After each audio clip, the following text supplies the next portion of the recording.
Dear student, मैं Ravi Sharma maths Nagar and G K Basti पर एक बार आपका फिर से स्वागत करता हूं। तो हमने कुछ सवाल पहले पढ़े थे पॉलिनोमियल के बारे में। तो आज हम पॉलिनोमियल के कुछ एडवांस लेवल के सवाल करने जा रहे हैं। जैसे त्रिघात बहुपद के बारे में जानेंगे। तो त्रिघात बहुपद क्या है? तो त्रिघात बहुपद का जनरल फॉर्मेट मुझे पता होना चाहिए। तो त्रिघात बहुपद का एक हमने सवाल लिया है आपके सामने। सवाल इस तरीके से है कि कोई भी त्रिघात बहुपद पद के गुणांकों तथा शून्यकों के बीच संबंध की सत्यता की जांच करनी है। तो उसको करते कैसे, उस सत्यता को सत्यापित कैसे करते हैं? तो हमने इस तरीके से सवाल लिया, जैसा कि सवाल आपकी स्क्रीन पे दिख भी रहा है। एक सवाल हमने लिया है। सवाल इस तरीके से है कि 2x³ plus x² minus 5x plus 2 जिसके मूल दिए गए 1/2 1, -2 ये दिया गया है। तो इसके लिए ना आपको पहले तो बेसिक जानकारी होनी चाहिए। बेसिक जानकारी क्या? त्रिघात बहुपद का जो जनरल फॉर्मेट होता है, इक्वेशन का जो जनरल फॉर्मेट होता है, समीकरण का जो व्यापक रूप होता है, उसके बारे में पहले आपको जानकारी होनी चाहिए। तो इसका व्यापक रूप क्या होता है? त्रिघात समीकरण का व्यापक रूप। तो त्रिघात समीकरण का जो व्यापक रूप होता है उसको बहुत ही ध्यान से समझो। तो होता क्या है? ax³ plus bx² plus cx plus d, ये होता है जनरल फॉर्मेट। जहां पर a does not equal to 0, a does not equal to 0, a 0 नहीं होना चाहिए, क्योंकि जैसे ही a 0 होगा फिर ये x³ की टर्म 0 हो जाएगी। तो जिसपे पावर 3 है तभी तो इसको त्रिघात कह रहे हैं, नहीं तो फिर इसमें पावर 3 बचेगी ही नहीं जैसे ही a 0 होगा। तो जैसे ही a 0 होगा फिर ये bx² plus cx plus d बचेगा, तो ये द्विघात समीकरण हो जाए, इसलिए तो a 0 नहीं होगा। और अगर इसकी पावर 3 है तो इसके मूल 3 आएंगे। मूल, शून्यक, रूट्स, ये सभी, यह समीकरण का हल, ये सभी एक ही बातें हैं। ax³, अब बात को समझो। तो अगर 3 मूल आएंगे तो उसको हम मान के चलेंगे कि इसके जो मूल आएंगे वो हम अल्फा, बीटा व गामा लेके चला करेंगे। तो यहां से आपको देखो मूलों का योगफल, दो मूलों के गुणनफल का योगफल तथा मूलों का गुणनफल, ये तीनों चीजें आपको आनी चाहिए। तो पहली चीज क्या है? तो मूलों का योगफल मतलब alpha plus beta plus gamma. उसके बाद में सेकंड क्या है? तो सेकंड है अल्फा बीटा, दो मूलों को एक साथ लो और उनका गुणा करो, तो अल्फा बीटा, फिर बीटा गामा, बीटा गामा, फिर gamma alpha plus gamma alpha. ऐसे ही तीसरा क्या है? तीसरी कंडीशन ये है कि अल्फा बीटा गामा तीनों मूलों का गुणनफल। अब करना क्या है? तो करना कुछ नहीं है, इतनी सी बात आप समझो। ये बराबर किसके होता है? तो alpha plus beta plus gamma जो होता है वो होता है -b/a के बराबर। Alpha beta plus beta gamma plus gamma alpha होता है c/a के बराबर। अल्फा बीटा गामा जो होता है वो होता है d -d/a के बराबर। तो आपको देखो फर्स्ट और थर्ड याद रखो, फर्स्ट और थर्ड, कि alpha plus beta plus gamma जो होता है -b/a होता है, अल्फा बीटा गामा जो होता है -d/a होता है। तो फर्स्ट और थर्ड भी याद नहीं रखना, आपको केवल इतना याद रखना है कि alpha plus beta plus gamma पहले और थर्ड में अल्फा बीटा गामा। तो उस कंडीशन से आप याद आसानी से कर सकोगे, क्योंकि देखो यहाँ पे b है, c है, d है, तो b c d, अगर इस सीरियल से याद कर लिया तो b c d और सबके बटे में a है। तो माइनस से शुरू होता है, माइनस प्लस माइनस, क्लियर हो गई बात? तो इसको याद इस तरीके से आप आसानी से कर सकते हो। उसके बाद अगर ये तीनों चीजें अगर आपको आ गई तो बहुपद के गुणांकों तथा शून्यकों के बीच जो संबंध सत्यापित करना है उसको इस तरीके से करेंगे। तो देखिए, समझिए, बहुत ही ध्यान से समझना, बिल्कुल ए टू जेड, बिल्कुल पॉइंट टू पॉइंट आपको समझ में आ जाएगा, यकीन मानिए आप। तो सबसे पहले इसको हल करते हैं। तो हल करने से पहले इस चीज को देखो, स्टेप बाय समझते चलना। तो इसको ना 2x³ plus x² minus 5x plus 2, जिसके मूल, हमने कहा पावर 3 है तो जिसके मूल ये साथ में जो दिए गए हैं, कौन कौन से? अल्फा और बीटा और ये गामा, ये 3 मूल हैं, तो इनको हमने अल्फा बीटा गामा नाम दे दिया। तो अल्फा 1/2, बीटा 1 और गामा -2। इसको आपको ऐसे नहीं लिखना है अल्फा बीटा गामा, आप मान के चलोगे इस तरीके से कि इसके साथ जो मूल दिए गए वो अल्फा बीटा गामा है, तो एक अल्फा होगा इनमें, एक बीटा होगा, एक गामा होगा, इस तरीके से। क्लियर है? अब मैं ये कह रहा हूं कि जब भी ऐसा कोई समीकरण आएगा तो उसकी तुलना आप करोगे इसके जनरल फॉर्मेट से, इसके व्यापक रूप से। तो ax³ plus bx² plus cx plus d, इससे जब तुलना करोगे आप, से तुलना करने पर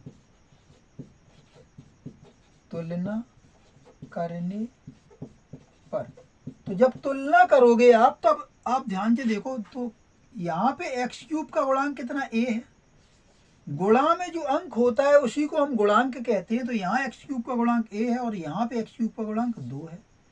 ऐसे ही b की वैल्यू कितनी आ जाएगी, तो b आ जाएगी। देखो यहाँ पे x² का गुणांक b है, तो यहाँ पे x² का गुणांक 1 है। अगर यहाँ कुछ नहीं है तो गुणा में अंक कितना है, 1 है। यहाँ पे x का गुणांक c है और यहाँ पे x का गुणांक ध्यान से देखो तो कितना है, -5 है। ऐसे ही d की वैल्यू देखो, अचर पद जो है, यहाँ पे d है, यहाँ पे कितना है, 2 है। और सबसे बड़ी बात आपको ये ध्यान रखनी है कि विथ चिन्ह लेके चलना है। a प्लस का था तो प्लस का 2, b प्लस का 1 था तो प्लस का, c माइनस का था तो माइनस के 5 लिए, और d प्लस का था तो प्लस के 2। यहाँ तक बात समझ में आ गई? अब अगर इतना आपने काम कर लिया तो गुणांकों और शून्यकों के बीच जो संबंध को सत्यापित करना है, उसमें ये 3 कंडीशन फॉलो अगर होती हैं तो वो संबंध सही है। ये 3 कंडीशन फॉलो होनी चाहिए और ये ऑलवेज फॉलो होंगी, ये हमेशा ही हमेशा फॉलो करेंगी। अब देखो, तो पहली शर्त जो है, पहली शर्त है वो क्या है? पहली शर्त है alpha plus beta plus gamma, ये बराबर आना चाहिए किसके, -b/a के। पहले इसको बराबर, फिर उसके बाद सेकेंड, फिर थर्ड। तो अल्फा कितना है, तो अल्फा ये देखो दिया गया है साथ में 1/2, प्लस बीटा कितना है, 1 है, प्लस गामा, गामा कितना है, गामा -2 है। तो देखो alpha 1/2 plus beta 1 plus gamma की जगह -2 बराबर माइनस फॉर्मूले वाला, और b की वैल्यू यहाँ से कितनी है, 1, तो b की वैल्यू 1 और बटे में a की वैल्यू कितनी है, 2। तो b की वैल्यू यहाँ से, b की वैल्यू 1 और बटे में a की वैल्यू यहाँ से 2। ठीक है, इसको सॉल्व करोगे तो ये हो जाएगा 1/2 प्लस 1 और प्लस माइनस माइनस का 2 और बराबर में ये देखो कितना आ गया, माइनस का 1/2। अब इसको थोड़ा सा और सॉल्व करेंगे तो 1/2 और यहाँ पे प्लस का 1 माइनस का 2। तो जब भी ऐसा लिखा हो प्लस का 1 माइनस का 2, एक संख्या प्लस की एक माइनस की, तो बड़ी में से छोटी घटाना, तो 2 में से 1 जाएगा तो बचेगा 1, और जिसकी ज़्यादा हो संख्या, माइनस की ज़्यादा है तो माइनस लेंगे, तो माइनस का 1 बचेगा। तो इसको सॉल्व किया, माइनस का 1 और बराबर में आ जाएगा माइनस का 1/2। इसके बटे 1 कर लो, एलसीएम इसका आ जाएगा 2। तो 2 जब एलसीएम आएगा तो 1 का गुणा इसमें करेंगे 1 और 2 का 1 गुणा इसमें करेंगे तो 2 एकम 2, तो माइनस का 2 बराबर -1/2। अब यहाँ पे 1 प्लस की 1 माइनस की, तो 2 में से 1 जाएगा बचेगा 1, और माइनस की ज़्यादा तो माइनस का 1 बटे में 2 बराबर -1/2। ये बराबर आ गए दोनों। उसके बाद पहली शर्त हो गई। अब दूसरी शर्त, तो इसको मिटा देते हैं।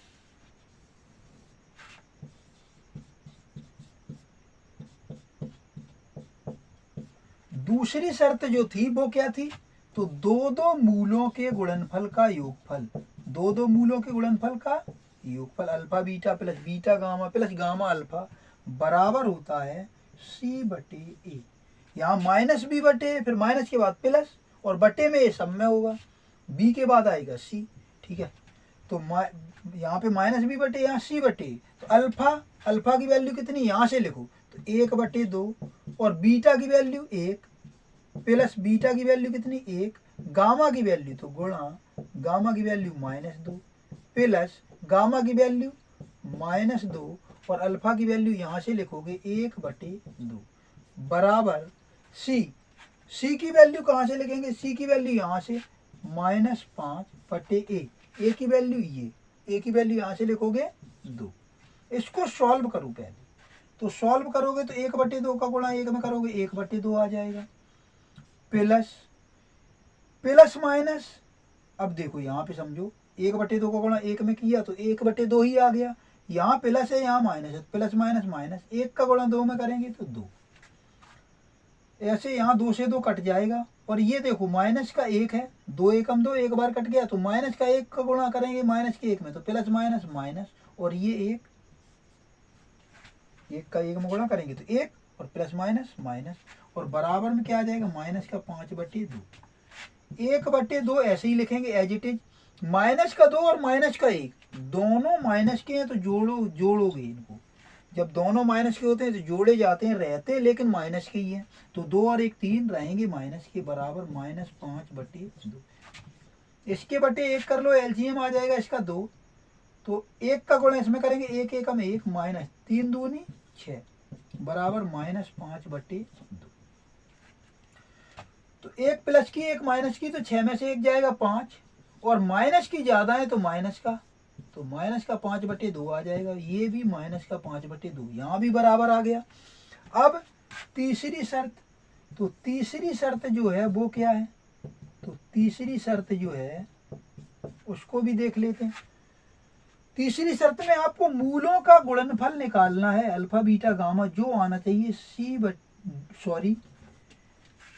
अब C/A हो गया। अब माइनस प्लस फिर माइनस, तो माइनस D/A, माइनस D/A ये आएगा। तो अल्फा की वैल्यू यहाँ से लिखोगे 1/2, बीटा की वैल्यू यहाँ से लिखेंगे 1, गामा की वैल्यू यहाँ से लिखेंगे -2, बराबर आना चाहिए माइनस, फॉर्मूले वाला माइनस, और डी की वैल्यू यहाँ से 2 है तो 2, और ए की वैल्यू यहाँ से देखो ध्यान से तो 2 है, तो 2 एकम 2, ये कट जाएगा, -1 आ जाएगा उधर, और इधर भी 2 से ये 2 कट जाएगा, तो प्लस माइनस माइनस, और यहाँ 1 बचेगा, 1 का गुणा 1 में करेंगे -1 बराबर यहाँ भी बचेगा -1। तो इस तरीके से आपके बहुपद के गुणांक तथा शून्य के बीच संबंध की सत्यता की जांच होती है। तो ये 3 स्टेप आपको करने हैं। तो फिर से एक बार समझ लीजिए, सबसे पहला स्टेप ये कि उसकी जनरल फॉर्मेट से कंपेयर करो, जनरल फॉर्मेट से कंपेयर करने के बाद ABCD के मान आ जाएंगे, जैसे ही ABCD के मान आएंगे फिर ये 3 कंडीशन आपको लगानी है। तो उम्मीद है समझ में आ गया होगा, अगर नहीं भी आया तो इसी टाइप का एक और सवाल लेते हैं ताकि और क्लियर हो जाए। तो इसको एक बार नोट कर लो। तो सवाल ये है, आइए डियर स्टूडेंट इस सवाल को समझते हैं। उसी टाइप का एक और सवाल लिया है हमने आपके सामने, तो इसको देखते हैं। x³ - 4x² + 5x - 2, जिसके मूल क्या क्या है, मूल 2 1 और 1, 2,1,1। तो मैंने क्या कहा, सबसे पहले ना ये अल्फा हो जाएगा, ये बीटा हो जाएगा, और ये आपका गामा हो जाएगा, तो अल्फा बीटा गामा हो जाएगा। उसके बाद हल करोगे तो सबसे पहला स्टेप क्या है, तो सबसे पहला स्टेप जो आपको त्रिघात समीकरण दिया गया है उसकी त्रिघात समीकरण के व्यापक रूप से तुलना कर दो। तो त्रिघात समीकरण का व्यापक रूप क्या होता है, ax³ + bx² + cx + d से तुलना कर दो। तुलना करने पर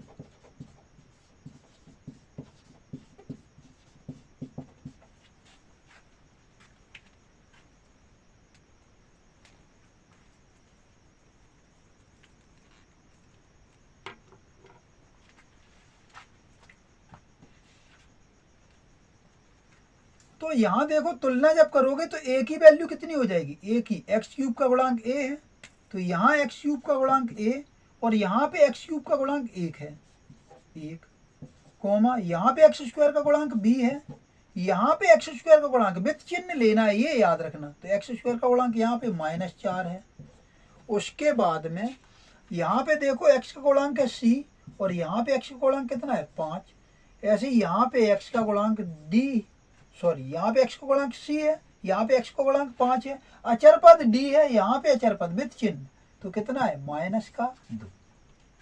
अब वही 3 कंडीशन फॉलो करनी है। कौन कौन सी, पहली वाली कंडीशन क्या हमने बताई थी, alpha plus beta plus gamma ये बराबर आना चाहिए -b/a के, मतलब -b/a का मतलब माइनस एक्स स्क्वायर का गुणांक बटे एक्स क्यूब का गुणांक। गुणा में जो अंक होता है उसको ही हम गुणांक कहते हैं। तो अल्फा, अल्फा यहाँ से देखो कितना है 2 प्लस बीटा कितना है 1 प्लस गामा कितना है 1 बराबर माइनस फॉर्मूले वाला, और बी की वैल्यू कितनी है -4। तो माइनस फॉर्मूले वाला और बी की वैल्यू -4, माइनस फॉर्मूले वाला बी की जगह पे लिखोगे -4, तो 2 बार माइनस आ गया तो प्लस हो जाएगा।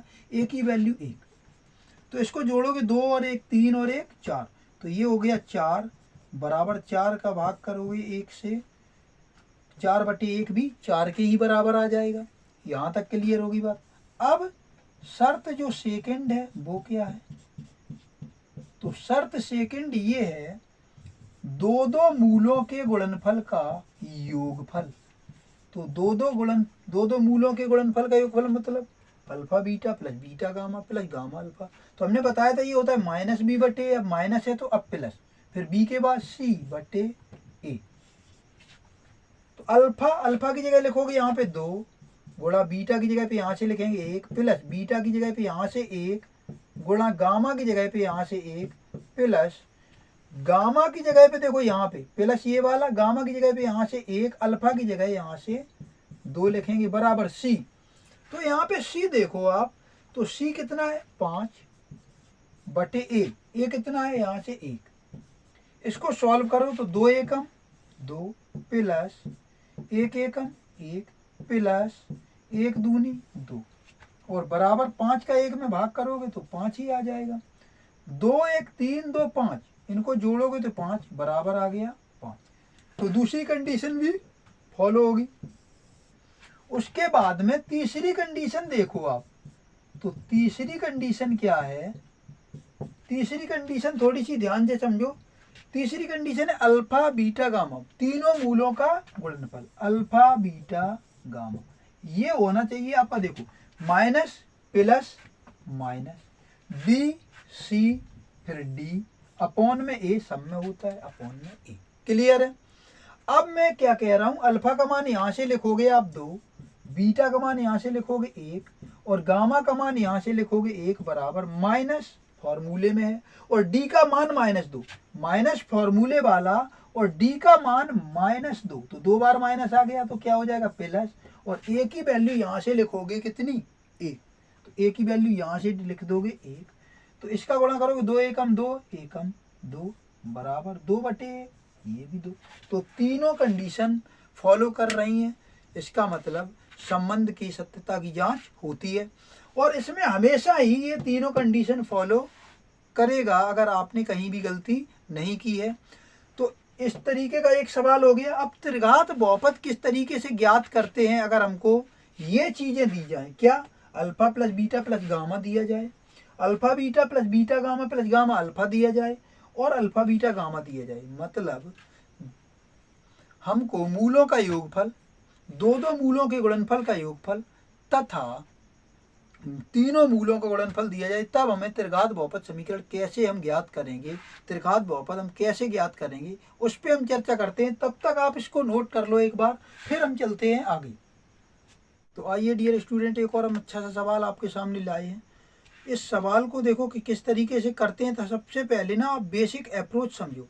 तो इसमें एक त्रिघात बहुपद आपको ज्ञात करना है जिसमें ये कह रहा है कि मूलों का योगफल कॉमा दो मूलों के गुणनफल का योगफल तथा तीनों मूलों का गुणनफल क्रमशः 2 -7 -14 है।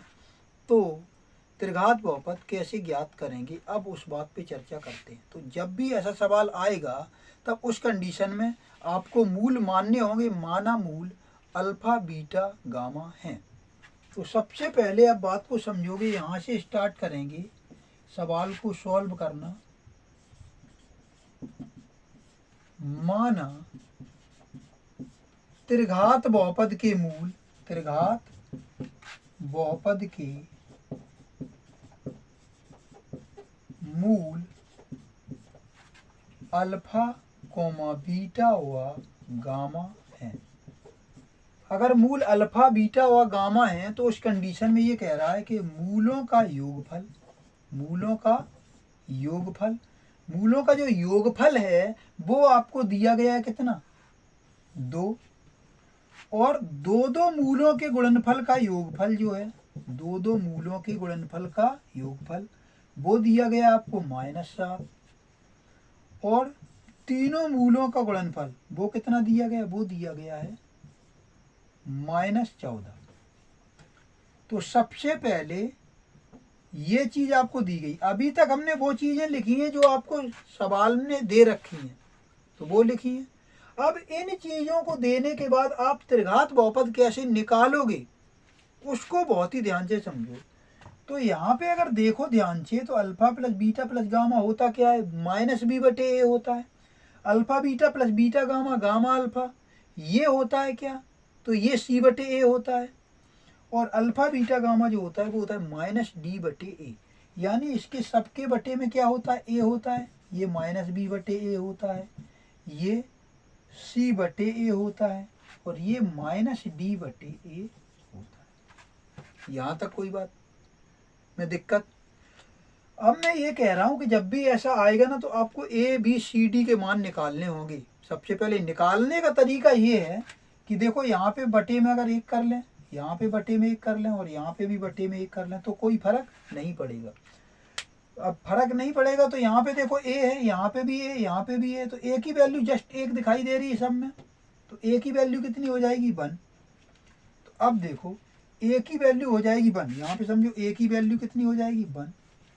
उसके बाद जब a की वैल्यू 1 हो जाएगी तो इन दोनों को, भाई alpha plus beta plus gamma इसके बराबर होता है, सवाल ने दे रखा है इसके बराबर, तो इन दोनों को साथ में आप लेके चलो, इन दोनों, और b की भी वैल्यू निकालो।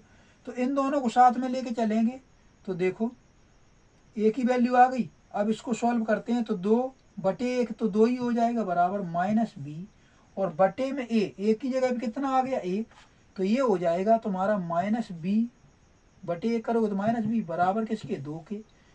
तो मुझे चाहिए b, ये आया -b, तो माइनस से गुणा कर दो, तो ये हो जाएगा b बराबर -2। अब b आ गया।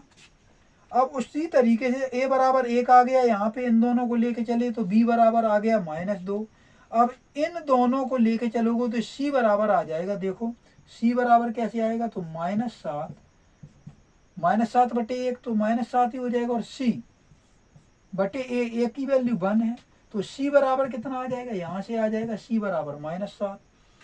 इसी तरीके से आप इन दोनों को लेके चलोगे तो d की वैल्यू आ जाएगी, तो d की वैल्यू निकालो, तो -14/1 बराबर -d, और a की वैल्यू कितनी है, 1, तो ये देखो माइनस से माइनस कैंसिल हो जाएगा, d बराबर कितना आ जाएगा, तो d बराबर आ जाएगा 14।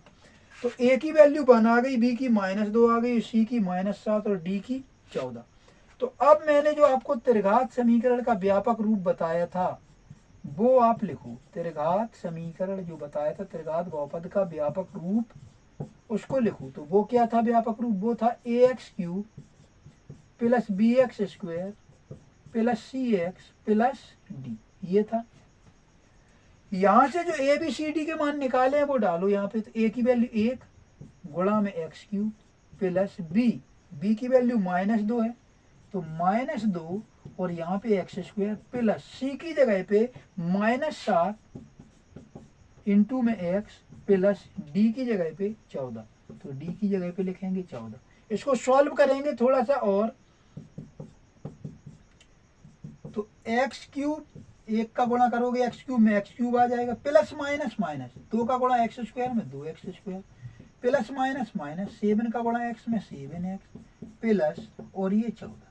तो इस तरीके से करेंगे। तो आप यहाँ पे केवल इतनी सी बात समझो, जब भी त्रिघात समीकरण, त्रिघात बहुपद जब भी आप निकालोगे, तो अगर आपको मूलों का गुणनफल, जब भी आप त्रिघात बहुपद निकालोगे तब आपको मूलों का योगफल, दो मूलों के गुणनफल का योगफल और मूलों का गुणनफल दिया जाए, तब आपको a b c d के मान इससे निकालने हैं। इसी तरीके से जैसे हमने बताए, जैसे ही a b c d के मान आएंगे तो इसमें आपको पुट कर देना है। तो स्टेप आपको याद रखने, उन्हीं को फॉलो करते जाना, आपका आंसर आ जाएगा। उम्मीद है ये जो कुछ भी आज हमने पढ़ाया है सब कुछ समझ में आया होगा। फिर भी समझ में नहीं आता है तो वीडियो को उसी पॉइंट पे जाकर के बैक करके देखिए। फिर भी समझ में नहीं आता है तो कमेंट बॉक्स में पूछिए। और अगर वीडियो अच्छा लगा हो तो चैनल को लाइक शेयर एंड सब्सक्राइब जरूर कर दीजिएगा। Thanks to all of you.